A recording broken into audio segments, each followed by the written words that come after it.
中山匠のサステナブルジャズ。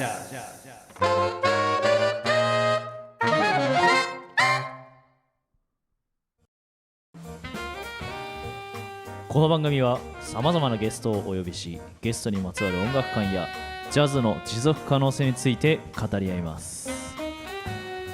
中山匠のサステナブルジャズ、お楽しみください。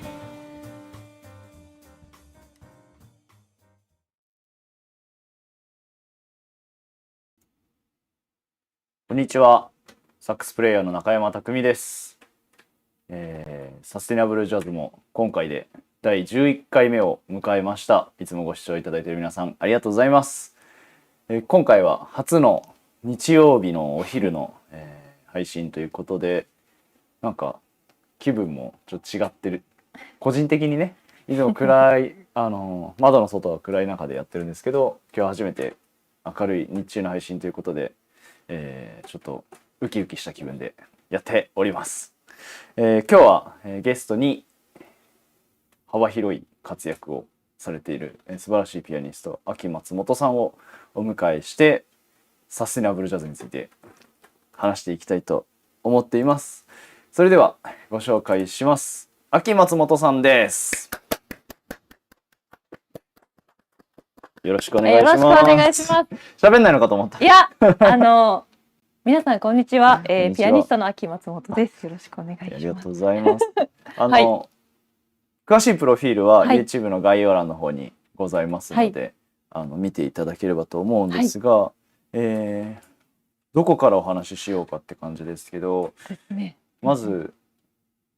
2人の接点というか、はい、出会いですが、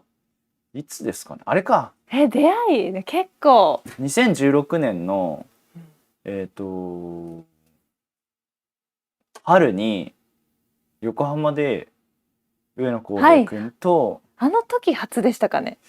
その前に塩麹とかやってた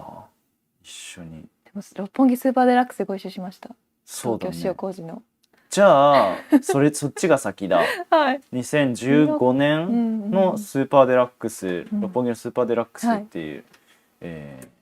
今なんかなくなっちゃった、ね、なくなりましたね。そこで東京塩麹で共演して、でその後になんかその時はね人数もいっぱいいるから、そこまでがっつりって感じじゃなかったです。してなかったけど、2016年の、ジャズサミット東京の主催の、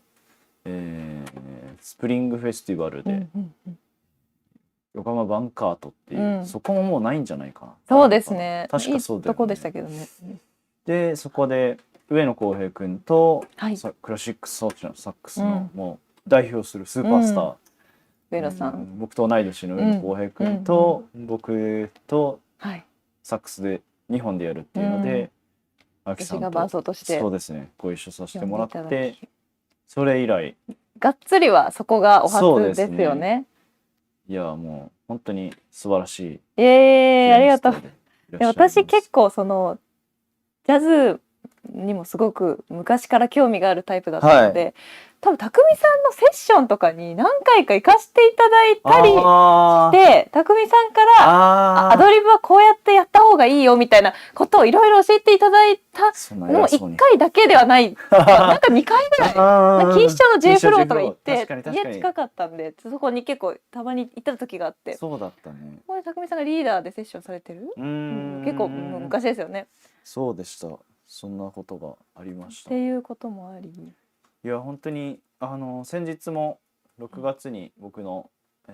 中山匠第1回中山匠サクソフォンリサイタルで、また共演させていただきまして、まあもう本当にねいろんな近い世代から上の方もサックスプレイヤーの伴奏もう散々されてるので、まあやりやすい。本当ですか？嬉しい。さすがすぎて、なんかこちらの意図を 100% 汲み取っていただけて100% も 100% 以上100% いけてます。100% いけてますよ。じゃあそれはさすがっていう感じで、もう本当に素晴らしい伴奏していただいています。ありがとうございます。そのまあ、今回はサスティナブルジャズということで、はいまあ、ジャズの話もしていくんですけど、はいそもそもなんか前半はアキさんの詳しい来歴というかはいをはいちょっと聞かせてもらえたらとはい思うんですが、うんうんうんうん。ピアノはいつからピアノは4歳から始めましたね。 4ピアノ歳から4歳から始めて、ずっと私島村楽器でピアノやってました。 4歳の時からずっとはい、島ずっと村楽器中2中1ですね、中1までえずっとやって島村でやってて、そうなんです、はい、そこからは音工受験のためにへえ他の個人の先生になってっていう感じでやってましたね。音工は芸大附属あ、そうです。芸大附属高校高に校なんとか入りみたいな。いやいやいやいや、はい年齢差はいくつ一個です一よ。個差一個です。だから一つ後輩ですね。私の僕実はこれ全然言ったことない話なんですけど、はい芸校を受けようとしてた時期がある。いつですかそれ。実はだから中学生の時にあら芸校の演奏会を聞きに行ってたりとか、なんか小さいアンサンブル室みたいなところだったと思うんだけど、そうなんかちょっとちっちゃいホールみたいなわかりますよ。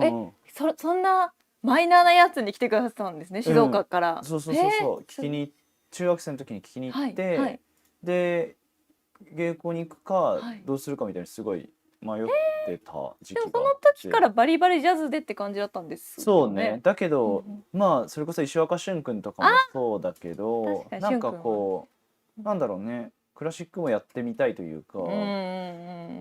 まあとりあえず芸大師匠みたいなたくみさんもあったんですね。あったいやもうやっぱ芸大行ってけば間違いないかなみたいな、まあすごいまあ親も言うじゃないですか、そのまあ一音般楽やる音大私立音大はいクソ高いし、まあ、とりあえず国公立だし、まあ芸大でしょみたいなところあって、はいそれで聞きに行って、はい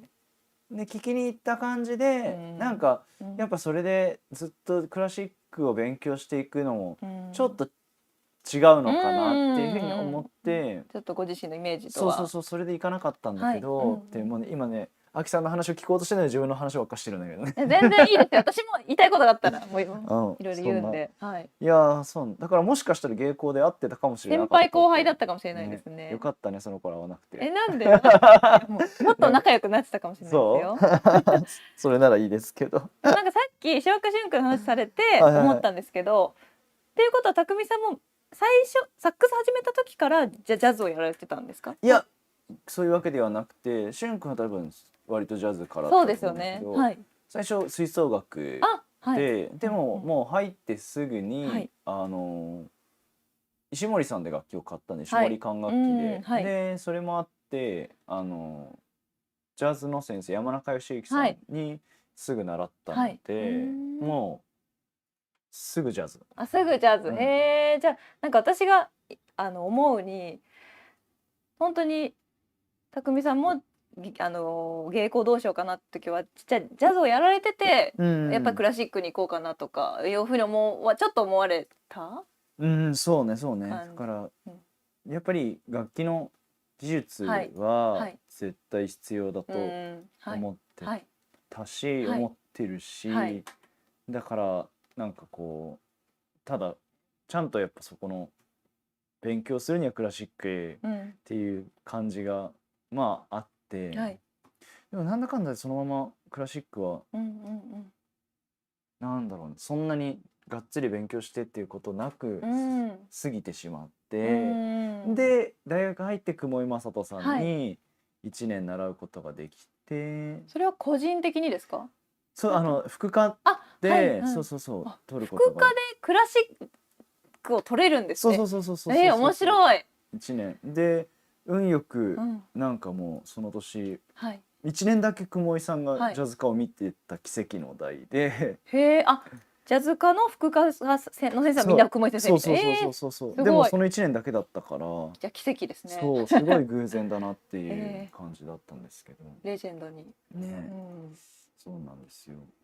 また自分の話ばっかしてるけどそれ持ってくの天才だとトーマス。いやいやいや乗せるからですよ。ちょっとじゃあこれだけ言わせてください。さっき何が言いたかったかというと、こ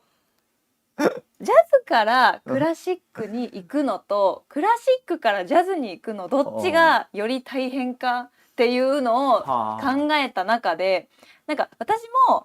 もうずっと4歳からずっとクラシックをやってきて、やっぱり高校大学で、クラシックはクラシックなりの壁にぶち当たるというか、そうするとやっぱりちょっと他のジャンルが魅力的に見えたりするっていうことがあって、本当にジャズピアノをやってみたいなと思って本当に習いに行ったりした時もありますし、っていうのを考えると、でもクラシックからジャズ、になる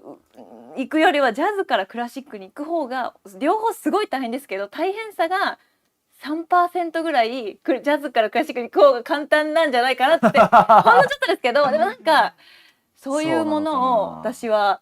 こう大学卒業してジャズピアノ習って自分もライブしてとかいうのを経験していると、なんかちょっと思うのかなっていう。なるほどね。いやいろんな、いやそれはどうなんでしょうね。みんなが体験できないことだからどっちかからしかスタートできないから測れないなと思うんだけど、なんかクラシックだとかっちりしちゃうんですよね。もうかっちりしないとダメっていう音楽、ある意味こう伝統芸能的な感じもあるじゃないですか。なんかやっぱりこのジャズのやっぱり一番難しいのがリズムがどうしてもこう例えばメトロノームをタンタンタンなんかタンタンって言ったら、多分匠さんに教えてもらったんですけど、タンタンを1234で取って練習しなさい、どうやっても1234にしか聞こえない、なんかもう自分で頑張ってこう24って聞くんだけど、それがちょっと気抜いた13に戻っちゃうみたいな、そこがすごい難しくて。確かに。であとより最近も、こう譜面昔やってた譜面とか引っ張り出してやる機会とかがあると、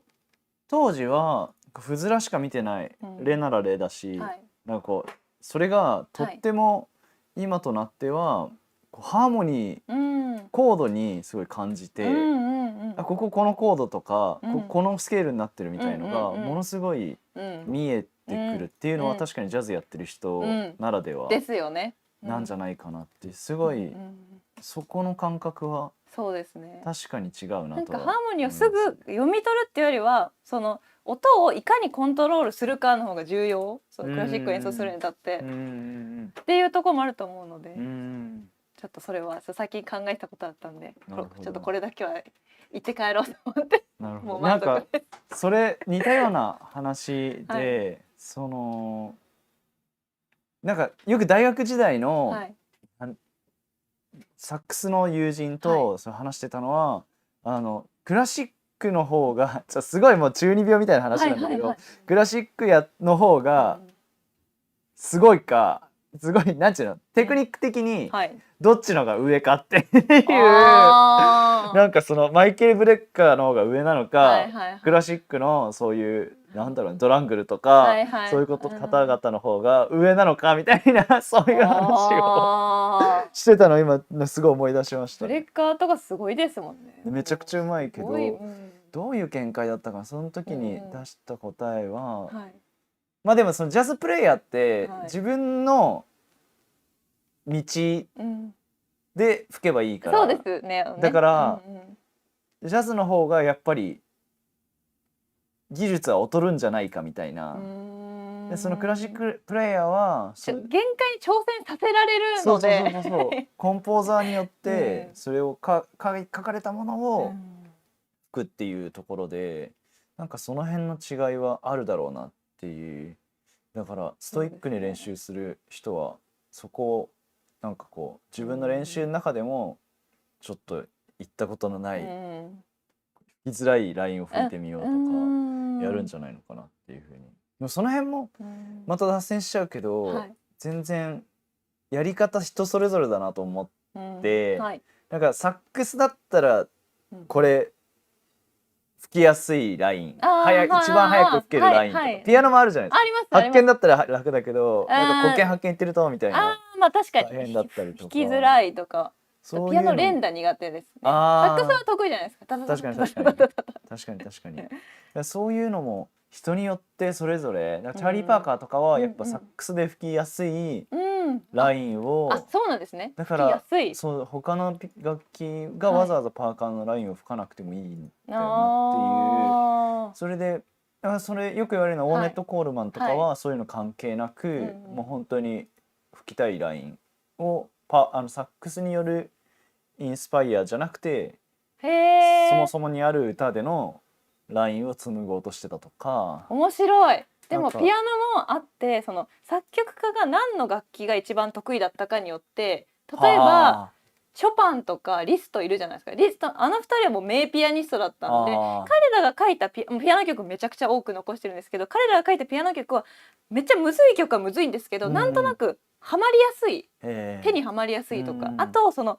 ラフマニノフとかはロシア人なんで手がものすごい大きいからもうポンって押してもなんか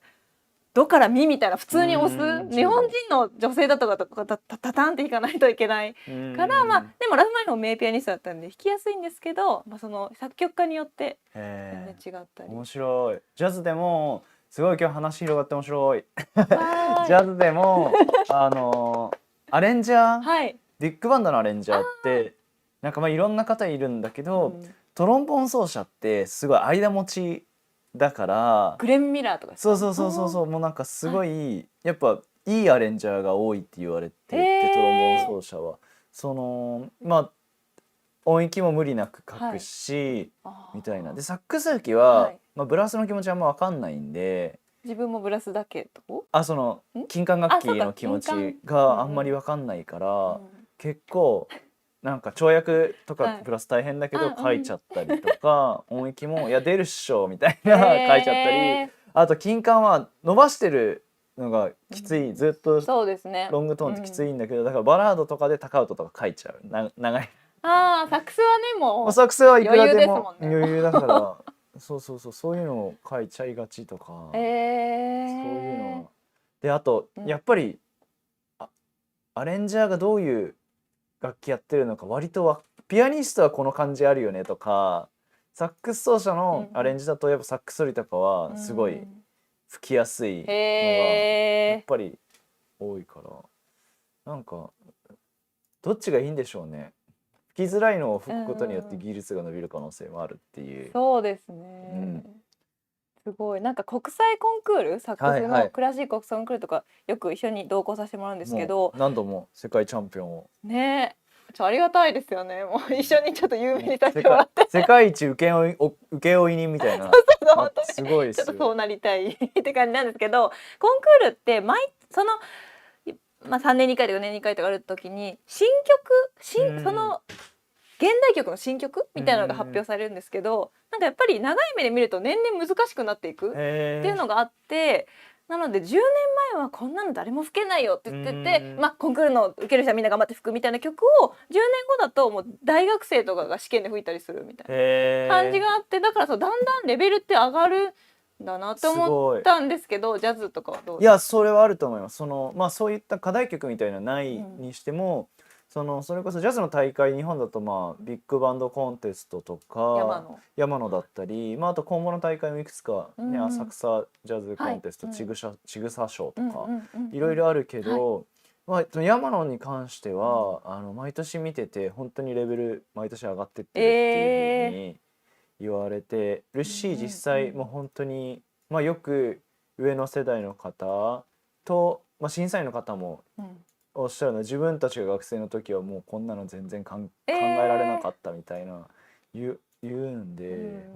多分全体的なレベルっていうのはどんどん上がっていってるのかもしれないです。なんかでも私はそのクラシックピアノ専攻だったんで、そのピアノとサックスって比べるとピアノって歴史がすごい長いんで、そんなに10年単位でレベルがもう変わらない。10年前は演奏不可能だった曲がなんかみんな吹きます、なんか弾けますみたいなことがあんまり起こらないので、なんかでもビッグバンドはビッグバンドでまたねいろいろ違うんでしょうけど、あとはもしかしたら始める年齢の問題もあるのかもしれないなって今思って、ピアノは小さい頃からやるから4歳、それで大会に出る時っていうのはもうある程度もう10年そうですね何十年みたい確かにやってるのが確かに、サックスって早くても10歳とうか、ん、だからみんな中か学校ぐらいでね始めそうそうそう、ますもんね。そっから伸びしろが実はみんなまだあるから、それで今情報がすごいうん溢れる世の中になって、うんその技術的に向上する速度が上がって、今のこういう感じで10年単位とかでレベルアップできてるっていうところもあるのかもしれないな。確かにそれはめちゃめちゃあったし、その芸大附属高校行ってた時もやっぱりなんかこうピアノやバイオリンの子の方が一般的には完成度が高い高校生の時点で、サックスとか管楽器の子はそこからまたすごいなんかあんまりこう目立たなかった子でもグインって伸びて、本当に本当斉藤健太さんとかもそういう感じてたらおかしいですいやいやいやちょっとその昔を知らないからですけど、その多分芸大を行きたくて受けてるけど入らなかったんですね、健太さんは。でもそれで今ね世界一になられてるっていうのを考え、やっぱり伸びしろ一緒に演奏しててもやっぱり昔5年前から一緒に斉藤健太さんっていうクラシックのサックスの奏者の方やらせてもらってるんですけど、やっぱり5年前と3年前とかもだんだん上手になるのが一緒にやってる過程で分かるんですよ。面白いな。大人になってからそこまで変われるってすごいなって。サックスってでもそうかもしれないですね。うんうん、自分もまた自分の話かよ。いっぱい話したの。自分も大丈夫です。今年1年でだいぶサウンド変化したなって自分で思うもんね。それはどういうところが一番でもそれこそリサイタルご一緒したのは大きかったと思いますね。なんかそれでやっぱり生音でクラシック的な要素をどんどん取り入れたいって本当に思って、なんかその中で今まで思ってたサックスのいい音っていう概念からすごい変わって、でそれはクラシック的な要素をなんか表現としてこういう音を出したいっていう、なんかあくまでモデルがあった、そのクラシックのこのいい音ってあるよねっていうような、自分の中でのそのでもクラシックのここまでいっちゃうと自分の趣味ではないっていうところもあって、でそこのここっていうポイントはあったんだけど、それでやってるうちにこう録音聞いたりしていく中で、ここの倍音が多い音色、この辺が太い音を出したいみたいな、でもそれって誰かの音ではなくて、自分のサウンドっていうのがすごい聞こえてきて、もうおかげさまですよ。ご一緒して。いやでもすごいなんかこうやっぱりそう耳がのメモリがやっぱ細かくなってるってことなんですかね。そうそっちだと思う。なんかそれでから練習して、技術的に上手くなってるというよりも、なんかそっち耳がなんかここの倍音みたいなのが聞こえてくるようになってってることによって、なんかそこに行きたくなる感じが強いかもしれないです。でもだってそれは多分匠さんが譜面めちゃめちゃ読めるからそこまで気づくことができたってことだと思いますね。頑張りますなんかクラシックのサックスの仲間とかにその匠さんと6月リサイでご一緒して狭間美穂さんの「秘則の王国」を一緒にやるって、ジャズサックスでそんな譜面めちゃめちゃ得意なんだねみたいな、中山さんめちゃってみんな言ってました。練習しましたよ。そんな読めないなんかジャズサックスでいるんだね、すごいねみたいな、やっぱり三楽章とか音多いからね。大変でしたけどね。ちょうどそんな話が出たんでここらでその映像、もういいふりしますね台本なしですかね今日は。そう、どっちが仕切ってるか分かんなくなってきましたとうとう。モデレーターでも前でやってもらいましょうかねじゃあその、リサイタルの映像から「秘則の王国」を、ご覧ください。どうぞ。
はい。ありがとうございます。わ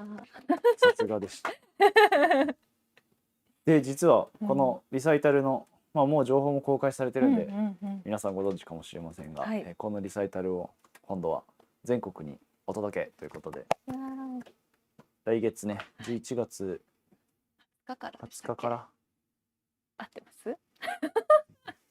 19からです。ごめんなさいそうだよね、19が、静岡で1日空けて21から、福岡、山口、大阪、滋賀、大津、で名古屋何箇所でしょう。何箇所でしょうね。6箇所。はい。で、いや楽しみですね。楽しみ、めっちゃ楽しみです。いや毎日、ね、なかなかでもクラシックの方ってそういうツアーの組み方しないよね。毎日やらない普通だから私死ぬんじゃないかなと思ってすみません。なんか多分ジャズの人も昔はもうちょっと余裕持ってなんかツアーとか組んでたんだろうけど。そうなんですか？そうでも最近のなんかそのツアーするミュージシャンはああいう強行スケジュールなんか私のイメージでジャズミュージシャンの方も毎日演奏全国なんか毎日この日終わったもその日の晩か朝移動してで移動っていうツアーをするのをいろいろ SNS 上で昔から拝見しててすごいなと思って。てかそもそもだってその毎日本番があるじゃないですか。匠さんとか特に。確かに。なんかみんなどうなってんだろうと思って。もうそんな、毎日やってたらなんか。いや死んじゃうよね。本当に。でも俺思うのは、演奏だけだったら大丈夫なんだけど、終わって飲むから。いやそうですね。ダメなんだよね。疲れちゃうんだよねっていう。飲みもセットで演奏会ですからね。そうね。ほどほどにしましょうね。ツアーもうちょっとね怖いんですけど、そう今回はいろんなゲストの方も、楽しみ。各地で素晴らしいゲストの方をお迎えして、どんな感じになるか全く想像がつかないんですけど、ちょっと練習そろそろし始めようかなそうですね。思ってますんで。もう本当ちょうど1ヶ月ぐらいですね今日。そうだね。僕も昨日で一旦ライブも少し落ち着いたので、そんな感じで改めてリハもしようかなって感じですよね。後でスケジュール合わせましょう。合わせましょう。そうですね。なんかプログラム先ほど聞いていただいたやつも中身アドリブの部分があったりとかで、アキさん自身も先ほどおっしゃられてたみたいに、クラシックだけじゃなくて、アドリブというかジャズだったりフュージョンだったりもすごい好きっていう、やってらっしゃいますもん。はい、なんかアルバムは、なんかフュージョンの、そうですね、フュージョンのアルバム、その自分のオリジナルのアルバムを2020年に出しました。出して、そうなんです。なんかこうそれこそアドリブやるのってどうなんですか？クラシックの人からすると大変の一言ですね。もうやっぱりそうですね。作曲とかを勉強されてる方というか、昔から作曲もやられてる方も違うと思うんですけど、やっぱりこう私とかはもう譜面を譜面でしか捉えられないっていうか、書いてあるものを瞬時に弾くことは得意というか、そういうもう訓練をずっとやってきてるのでなんですけど、このハーモニーがどうなってこうなってっていうのは瞬時に、感覚的には分かりますけど、そこまで細かくはちょっと分からなかったりもする。なのでアドリブをじゃあまずしてみようっていう時に、例えば C って書いてあったらもうドとしか思えない。ドよくできてドミソとか、ドミソ C とかしかどこっていうとこがスタートっていうか、どうしてもやっぱり C って見るとドとか A って見るとラとかも反応して弾いちゃうんですよ。でもなんかアドリブはそういうことじゃないじゃないですか。いろいろセッションでも教えていただきましたけども、例えば A マイナーって書いてラって弾いたらちょっとかっこ悪いんじゃないとか、なんかそういうお話もなんかそのラなんか、あとその調が頻繁に変わるじゃないですか、ジャズのスタンダードって。そういうのを読み取るのが、そういうの読み取ってそのスケール判断して、でそのスケール吹くみたいな感じですか？ですか？合ってます？いや手っ取り早く、そのなんていうの、理論と結びつけてやるにはそうなんだけど、でもなんか例えば、カラオケでいいんだけど、カラオケで同じようにコード進行がありますよ。カラオケやってる時に、ずっと3度でハモったらハモれないじゃないですか。確かにちょっと変になる時もありますよね。そういう感じだから、そのハーモニーハモるっていうだけあってハーモニーが関わるんで、だからそのメロディーに対してここは4度になってここは3度になってとかの話ができてきて、でそれの感覚みたいなところからまずやるといいと思って、でさらになんかそれメロディーがなかったとしたらどういうメロディーをあなたは思い浮かびますかみたいなこと実はそっちなんじゃないかなっていう。例えば同じレの音を吹くとして演奏するとして、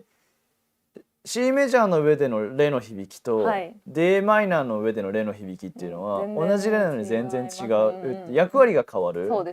それはなんかこう日常生活の中でも、このグループだとこの人はこの立場だけど、この人こっちに行くとこういうみたいな、分かりやすいやちょみたいな感じ。ただそのレさんはこっち行くとお調子者だけどこっち行くとさらにお調子者いるからちょっとかすれるよみたいな、そういう言いますもん、超わかる超わかる。だから別に同じ例弾いてもいいんだけど、その空気感を味わえるかどうかみたいなところでやった方が本当は本質的っぽいですね。ちょっと本質的もわかんないんですけども、確かにそのスケールがあってこうどうしてもこう頭でっかちになって、結局はもう難しいみたいになってもって感じになって私もその自分で勉強してそうなってしまってたので確かに、難しいよね。やっぱりうん縛りがないとうんよりアドリブって難しいと思うから、うんやっぱそれもう散々相談を受ける、そのジャズどうしたらできるようになりますか、アドリブでどうしたらできるようになるんですか、みたいな話を、はいでもそっちかなとか、あとはなんか、うんうんそれこそね芸大作曲家の小貝亜美さんとかね、はいはいすごいこの間話して MC を振られて、森山武さんのバンドで MC 振られて、はいなんかどういうふうに育ったんですかみたいな、音楽と出会いどうだったんですかみたいな話になった時に、はい、なんかもうピアノの前に座って、そこがすごい好きで、なんか蝶々はいとかがいて、蝶々ひらひらひらひらみたいな感じのなんかインスパイからそのひらひらしてる感じを弾いてみるとか、なんかそういうやり方って一つなんかありだなって思っ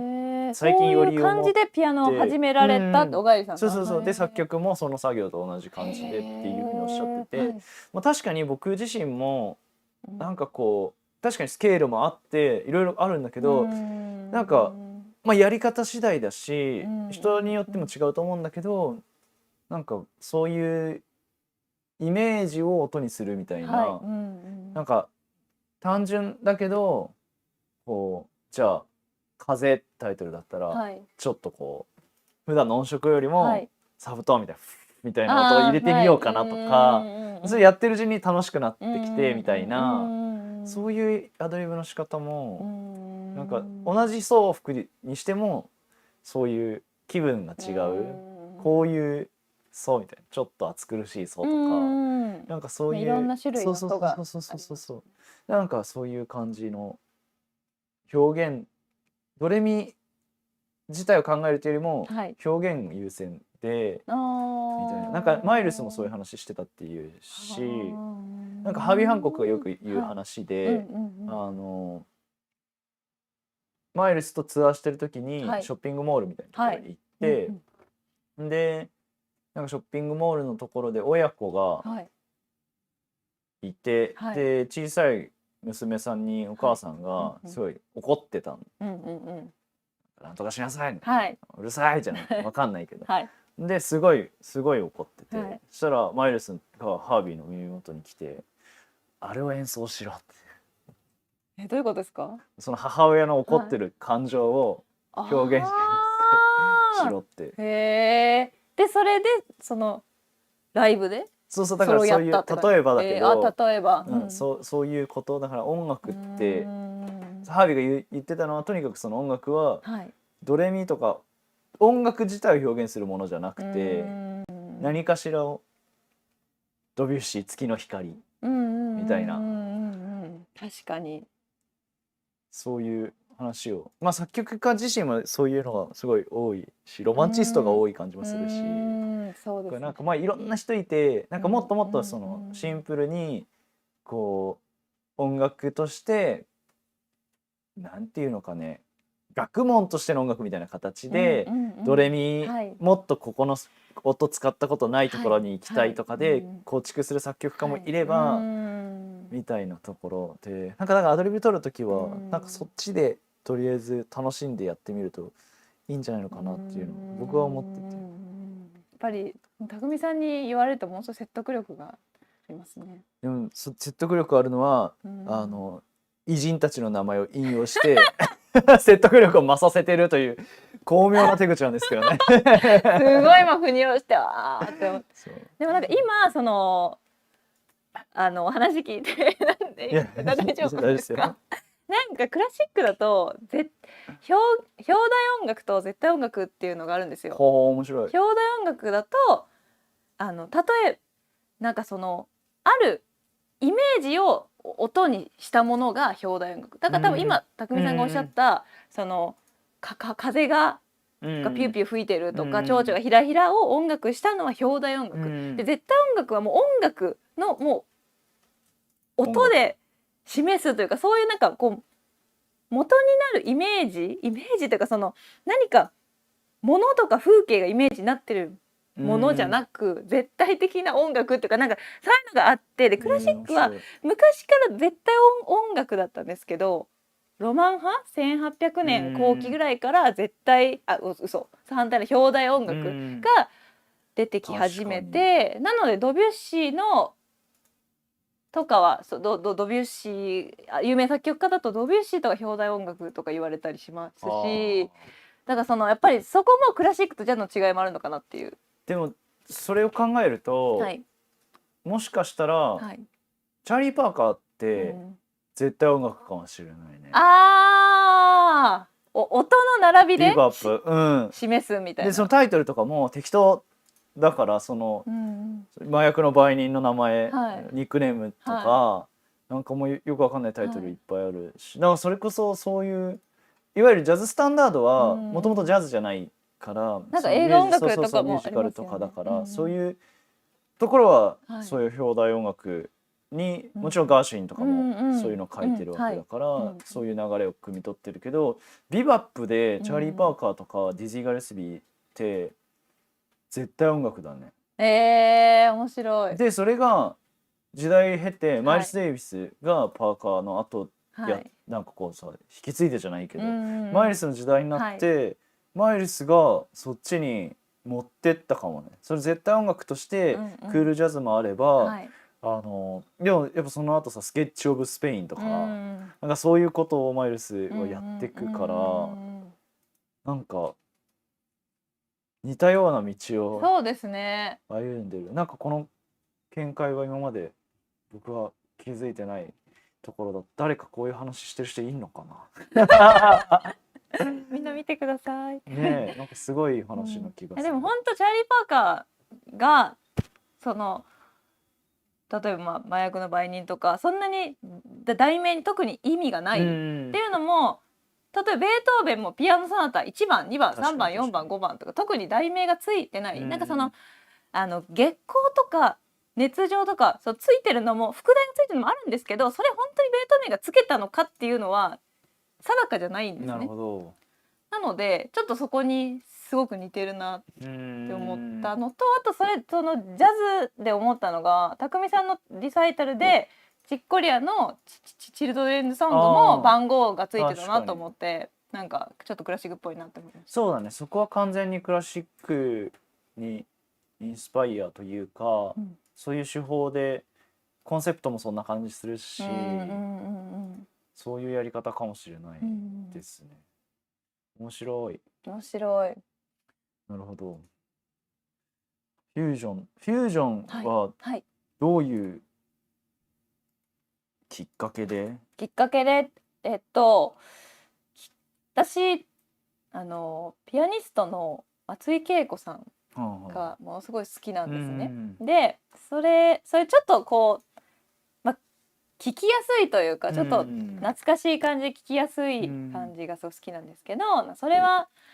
なんかその本当大学 3,4 年とかの時にベートーベンのソナタをもうみんなずっと勉強するもんなんですけど、そのクラシックやってるとちょっと音大生とかは。で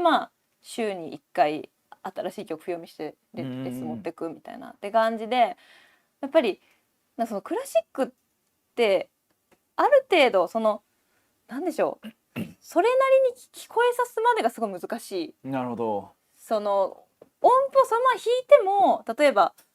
ドソドミソドミっていう和音を一気に弾くとしても、その和音のバランスがちゃんとこうハモるようにバランス取れなかったり、歌い方とかもなんかドミレドとかもこうなんかただ単にドミレドって弾いただけじゃで何みたいな感じになっちゃうんで、ちゃんとそれがこう生き生きと聞こえるにはどうすればいいかっていうのを自分の中で見つけるっていうのがすごく難しい。なんかそういうところをやっぱり音大に入って勉強するって感じだと思うんですけど、でそれでベートーベンはその当時やっていて、すごいもうどう弾けばいいんだろう、これはどう弾けばマシに聞こえるんだろうみたいな、何回も自分録音聞いたりこう有名な人の弾き方真似したり、でも全然わかんない、もう本当もうこれもうクラシックやめたいみたいな本当なってて、そういう時に松井恵子さんだったり、あとフュージョンじゃないかもしれないですけどアース・ウィンド・アンド・ファイヤーとか好きで、そういうなんか楽しい感じをベートーベンで物ってなってたので、こっちの方が楽しいじゃんってなって、そういうのも聞くようになって、あとそうですね。でそういうのから入って匠さんともいろいろ教えていただいたり、スタンダードな、王道なジャズとかもいろいろ自分でもちょっと弾いてみたいなとも弾いたりで、なんかやっぱりそのオリジナルじゃないスタンダードを弾くのってすごい難しい、私にとっては。やっぱりもう匠さんもそうですし、立派な人がいっぱい名を残してる中で、お前はそれかいっていう感じじゃないですか。なので私は専門はクラシックでやってるし、だからどうしたら、ある程度自分が満足するで、一応自分も納得して演奏できるかっていう考えと、自分で作曲して自分のオリジナルだとどうアドリブ取っても「お前それ変じゃん」って「いや自分の曲だし」みたいな言えるから、なんかっていうので、その元々の系統がフュージョン系が好きだったので、アドリブ取るのも私の単なる先入観なんですけど、匠さんとかがよくいつもされてるビバップとかよりフュージョンの方がなんかアドリブが取りやすい、なんかあんまりなんだろう、あれです、ドミナントペンタトニックを使う、なんかあんまりなんかうまく言えないけど、なんかいろんな音を使わなくてもなんとかなるのかなっていうのをちょっと思ってて、それだったらちょっと楽しく続けられるなって感じ。それで CD 出したりライブやったりたまにやってます。確かに、結局、そのスタンダードだったりビバップだったりのアドリブっていうののゴールがその単旋律で一つのメロディーラインでコード進行が聞こえるかどうかだ、コードがなくてもそれが聞こえるかっていうところで、そうするとそれこそやっぱいろんな音をその中の美味しい音含めていろんな音を通っていくと確かに聞こえるよねっていうところが一つのゴールになっているっていうのはあるかなっていうふうに。なるほど。確かにそういう面白さはフュージョンはあるよね。なんかそのコンポーズ作曲するっていうのはその最近とかもされてる？そうですね、ちょうど今月末にライブをやるので、なんか一応それはしてますし、でも大学卒業してぐらいからするようになったって感じですかね。なんか今月末はどんな？10月28日に池袋でやるんですけど、もう私のフュージョンのオリジナルのライブでコンボっていうか、私ピアノ、サックスは宮越ゆきくんで、ドラムベース、ベースギターサポートしていただき、池袋で、池袋のアブソリュートブルーで、ぜひイエイイエイいいですね。アブソリュートブルーさんね、匠さんも何度か出たことあって、最近行ってないけど、ここ近いじゃん。近いムートンスター行ってアブソリュートブルーへゴーって感じですね。いいかもしれない。じゃあそれに向けて曲を今書いてる。そうですね。その前から書いていた曲もあったり、新しい曲もあったりっていう感じです。なるほど。なんかそれこそ書くときは表題音楽、絶対音楽。どっちだろう。でもなんか。でも私も表題じゃないかもしれないです。結構タイトル適当なんで、なんかその後付け、その自分でピアノで弾いてみて、この響きいいなとか、このメロディーはこの次はこういった方がいいよなとか、そういうなんか響きとして考えて、なんかこれをイメージしてっていうのはあんまりないですね。なので私もタイトル超適当。タイトル考えるのがすごい苦手。後でそれをなんかこういう曲できてみたけど、なんかこういうイメージかなみたいな。後から考えてこれに近いかなみたいな。本当に匠さんがおっしゃる通りですね。匠さんはどうですか？ご自身のオリジナル。どっちもあるけど、でもやっぱ後からが多いかもな。でもこういう気分になるこういう気分のはい曲みたいな、あなんかそれはやってるかもしれない。そのこういう気分の曲をー、うん、こういう気分になりたいとか、こういう気分で書いてるなとうか、んちょっと切ない感じとかで、それに合いそうなワードだったりで、あともう本当にそうじゃなくて、なんかこう絶対音楽的はにい書いたものに関しては、時々思い浮かぶはい面白そうなワードみたいのを携帯のメモにストックしてあって、さすがちょっと書真似しよなんかそれはなんか語感が好きだっう。たり、なんかちょっと引っかかったワードとかをストックしておいて、はいでそれをこうこれじゃちょうどいいからつけようみたいな感じで全然意味なかったりとかするやり方をしてるんで、だからどっちかっていうと絶対音楽の方が多いのかなと思う。面白い。その全国ツアーでもこの前リサイタルでも匠さんのオリジナルの単語、はいはいはい。あれはどっちですか？もう完全に絶対音楽絶対もうあれはもう本当にそういう単語の雰囲気でとかもう全部決まってて、それこそ単語だとピアソラとかはかなり表題な感じそうですね。だよね。アディオスのニーノとかさようならお父さんですもんね。なんか春とか秋とか言ってます確かに。ブエノスアイレスの春とかね。そうなんだ。いや、そういう見方すると面白いですね。それぞれの音楽が、特になんかそのジャンルによってもそれぞれあるんだろうし、なんかそういう見方をしたことなかったんで、今後そういうのもちょっと素晴らしいですね。見て、そういう見方でちょっと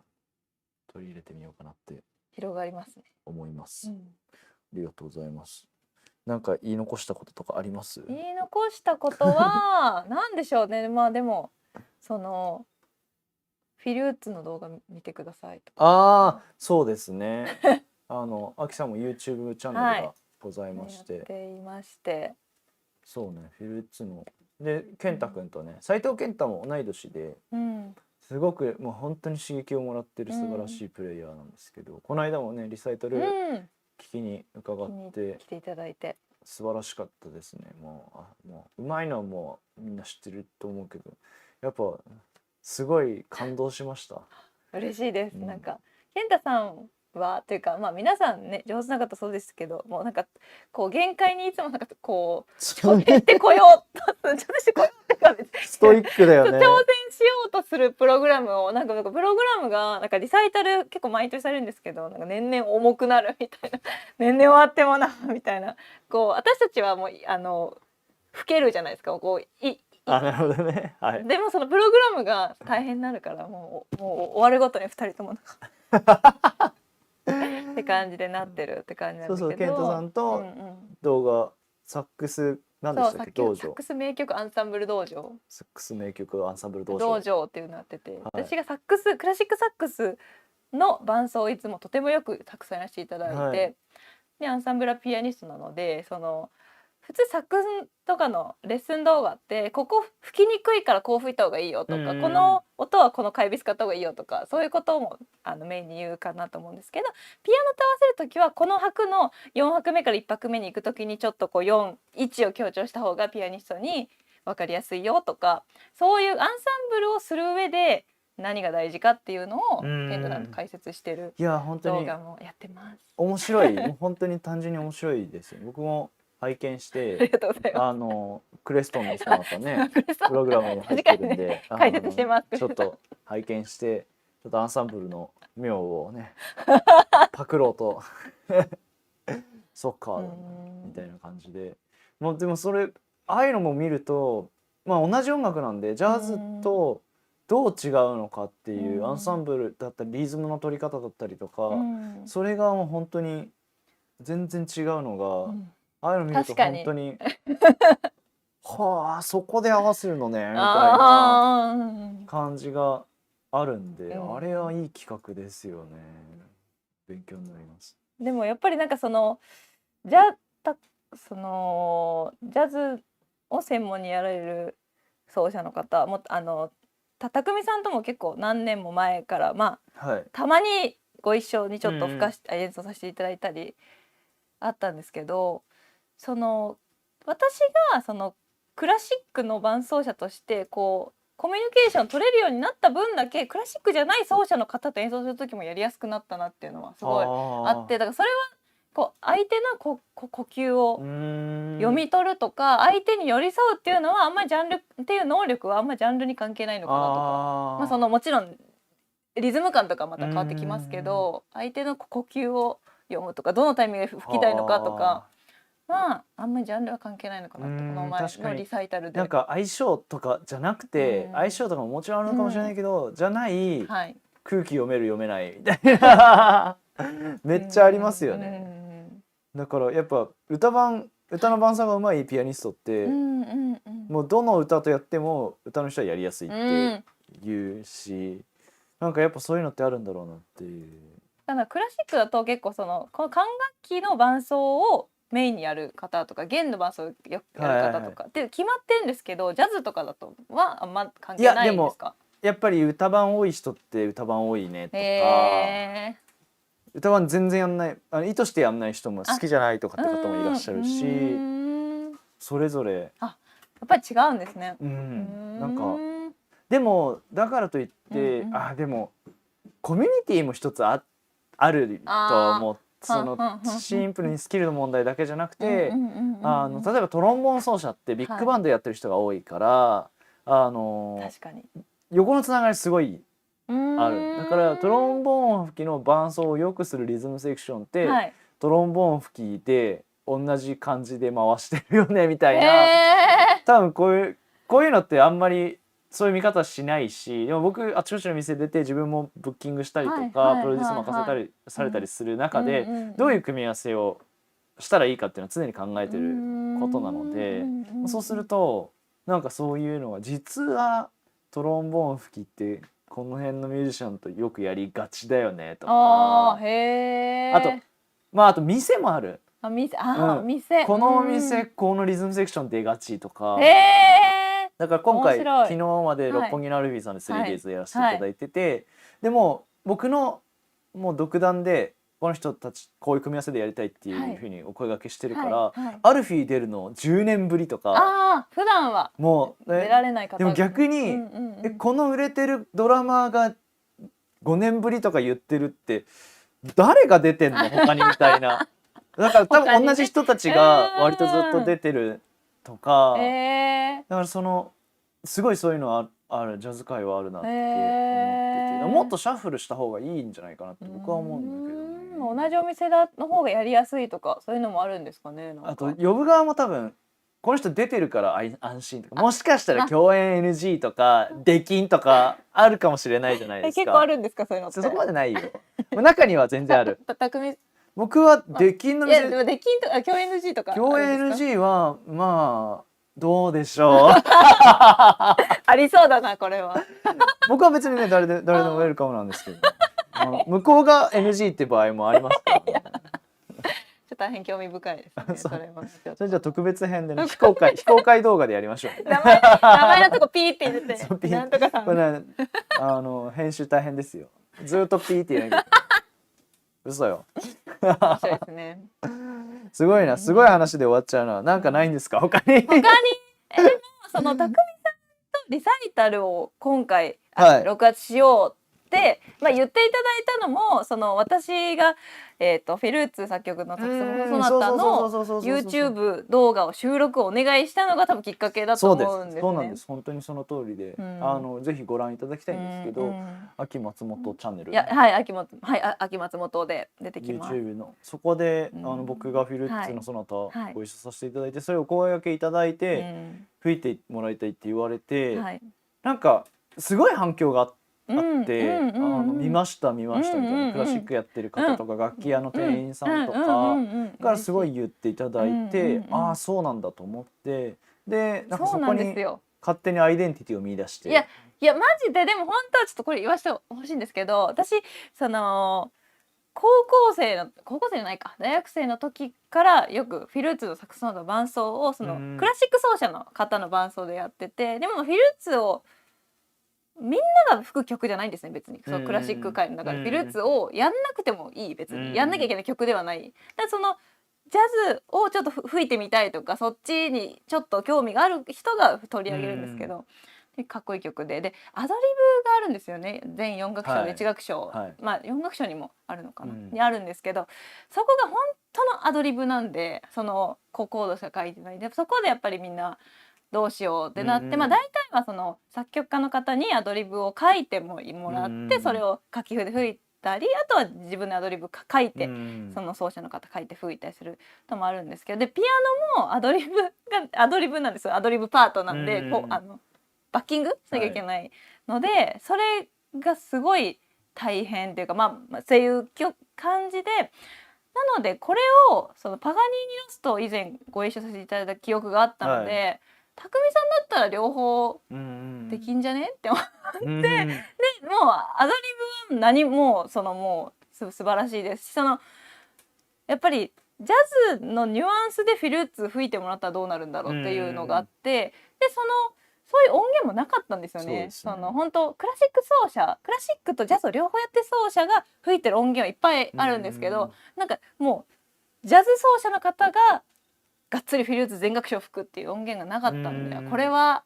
私しかやる人がいないだろうと思って、もう匠さんしかいないと思って、そしたら1楽章のソロも素晴らしいんですけど、聴いていただきたいのが4楽章のソロ、フリーみたいな感じで、いや本当あれはちょっと聞いてほしい。風にできないです、本当。クラシックの人はまず無理、まず無理っていうか、もう私も無理なんですけど、そのフリーで音列が書いてあって、なんかブルースの音列みたいなの書いてあってっていうとこなんですけど、普通だとその音列を吹いてちょっとそこでその音を使ってちょっと即興みたいなのしてっていう感じがクラシックの奏者の方一般的だと思うんですけど、もうそれをもうほぼ多分取っ払って独創的なこう何もないところからだんだんすごい盛り上がって、最後はこうファンキーになって本当のラストに入って、このもうそのソナタの曲が終わるっていうところそこそこ感動して、もう皆さんぜひすごい、もうありがとうございます。 YouTube チャンネルの多分 YouTube チャンネルの一番上に載ってるんですよ、匠さんのフィルーツが。こう紹介の画面、それをフィルーツの動画にさせていただいてるんで、ぜひ。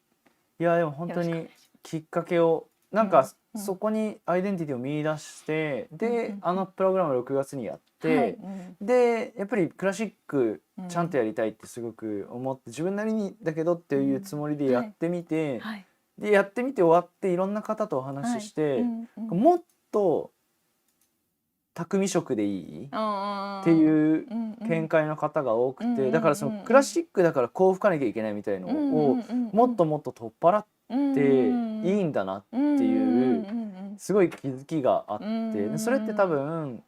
ジャズ吹く上でもなんかこれがこういうジャンルだからとかっていう意識が無意識で自分の中にあったものをなんかもうどんどんなくして、なんか自分が吹くならこうっていうやり方でやっちゃおうかなっていう風に今なりつつあるんで、楽しみ。なんかまた一味も二味も違った変わりそうな感じが、そうしようかなっていう風に思ってますね。私も頑張ってついていきます。いやついていくどころかバッチリですので、いつもありがとうございます。じゃあそんなところで、そんなとこですかね。よければまあコメントとかも